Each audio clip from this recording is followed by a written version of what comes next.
Hello, you glorious nation. All right, the hour continues to roll from British Columbia. We're about to jump back in the studio for just a second. This is the top of Grouse Mountain. This is the hibernation place for these bears. That bear right there, how it tried to bluff me, it's not unlike what's going to happen tonight on the program because we have a Harper cabinet minister on the show. The hour continues from BC. Sloan, start the show.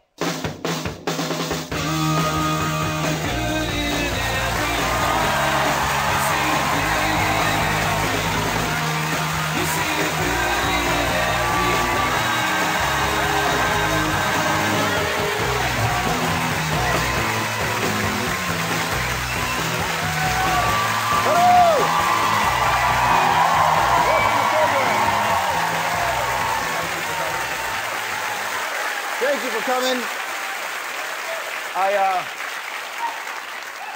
I debated how many buttons.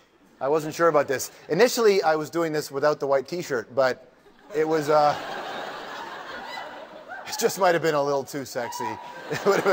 It's our second night in Vancouver. We are having a fantastic time. It's so much fun to spend some time, spend a bunch of time in Vancouver. Oh, hi, by the way, I'm George. I'm your boyfriend. And we are sort of chilling out. I do that because then I want to figure out what my plans are for later. So the thing I love about coming to Vancouver is that I actually get a chance to turn into Vancouver George, which is a different. It's like Toronto George, only now I get to work at pre-pants. I go to the beach, I throw sticks that dogs fetch. They're not even my dogs. Hockey and music. Two really important pillars in the cultural foundation of this country. And a man in charge of that is Stephen Harper's Point Mountain culture, the Minister of Canadian Heritage. His name is James Moore. James has been on the program. There he is on his way into the studio right now. Looking forward to having Mr. Moore back in. Here's his bio. All right, let's face it. The Minister of Canadian Heritage and Official Languages, historically, not the sexiest of cabinet portfolios. Well, let's just say James Moore has added new life to the job. This is an important industry for Canadians. Arts and culture accounts for almost 750,000 jobs in this country. At 33, Moore is not only the youngest member of cabinet, but arguably the most tech-savvy. In fact, he's even been called the iPod Minister. Yeah, not your stereotypical politician. Moore is a BC guy and was first elected MP in 2000 as a member of the Canadian Alliance, which became part of the Conservative Party in 2003. James went with it and has become a bit of a rising Tory star. He served as Secretary of State for Official Languages in the 2010 Olympics. Then in 2008, on to Canadian Heritage. One of his first tasks there, defending the government's controversial decision to cut $45 million in arts funding. The programs that we're talking about here are far less than 1% of the overall budget for the federal government when it comes to arts and culture across the country. Moore is also the Prime Minister's point man on the struggling media industry. Recently, he hit the news again, this time for revealing he's a huge fan of ultimate fighting, a sport banned in parts of Canada. Minister of Canadian Heritage, James Moore. Welcome back. How are you? I'm doing great. Good. Yeah, this is my 10th year in politics. Even watching those videos, I see the old pictures of myself, I think, my God, the ravages of time. But there you are. Politics can wipe you out, man. It can, but it's a brilliant ride and it's an amazing experience. And you know, it's something that I can't thank my constituents enough for the experience. Well, you four consecutive elections in that constituency? 4 elections in a row. That's right. Yeah. It's never been done in your constituency, has it? Not been done in my riding before. So we're going for 5 maybe. And in the. Ooh. The drive for 5. The drive for 5, exactly. That's all right. There's a bunch of things I want to talk to you about. I want to talk to you about copyright. Before we get to that, I want to talk to you about the UFC thing because we saw it right off the end of your bio right there. You're a big UFC fan, and in big parts of the country, it's not allowed. Big parts of the country it's not allowed, mostly because there's confusion about the law. The truth is the province of Quebec has got it right. I mean, most provinces have their own jurisdiction over the sport, and they can decide whether or not to sanction it. The province of British Columbia, they basically kicked it down to municipalities. So each municipality has its own debate about whether or not they want to allow mixed martial arts. The province of Quebec has uniform rules for the whole province. Ontario was thinking about it, but Dalton McGuinty has basically shut the door to that. But it's wildly popular. It's the fastest growing sport in the world, and the most popular and most successful athlete in the fastest growing sport in the world is a Canadian, George St. Pierre from Montreal.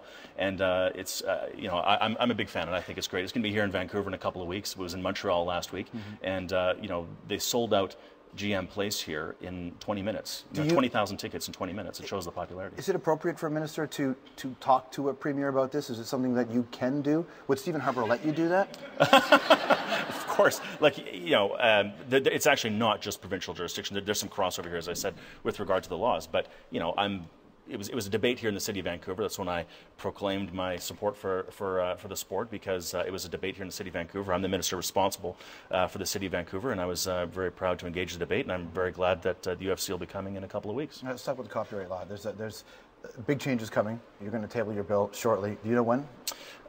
We have said that we want to table it this spring, right. And the legislation that we're going to table will maintain, you know, full solidarity with what we promised to do in the throne speech, which is to have a balanced copyright legislation which protects and enforces, you know, what's in the best interest of both consumers and of the creative community. Some stuff is starting to leak out about what I guess people perceive might be in the copyright law. So I'll just ask you a couple of things that affect a lot of the consumers point blank. If you buy a CD, are you allowed to copy it and put it on your own iPod under your bill? You'll have to, you're really going to have to wait for the bill. I mean, there are cabinet confidences here and certain things. So, George, I know it's the hour with George. It's just us. Yeah, George, you know, Hello Magazine, a week ago, named George one of the 50 most beautiful people in Canada. And even with that,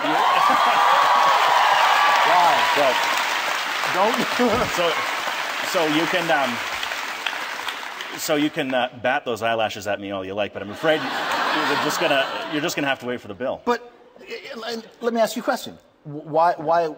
I understand cabinet confidences and all that, but this is just one thing. You're talking about balancing for consumers. There are a lot of people that think this is kind of really lock in step with what's going on in the United States in terms of their copyright laws, which will skew heavily in favor of the creators of the content as opposed to the consumer. It's not that simple. Copyright legislation is never that simple. It is complicated. But I will say this, that the legislation that we will table will balance the interests of consumers and creators and will be a modernization, was the key word, a modernization of copyright legislation, which is to say that it takes into account the consultations we did last year to recognize that people's consumers' behaviors are changing, and legislation and regulation need to reflect that. But and no one will deny that the copyright law in Canada is antiquated. It certainly isn't up to where it needs to be, but there are a lot of people that think that the consultation that you guys met many times with the business side and not really representative consultation with the consumer. And so people feel like the consumer is going to be left out in the cold here.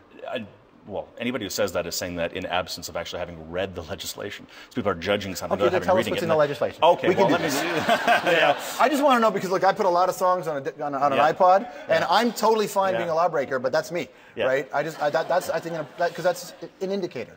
Well, we did consultations, and they were broad. They included everybody, including the general public. I did town halls in Montreal and Quebec City. We had one in here in Vancouver. We were all over the place.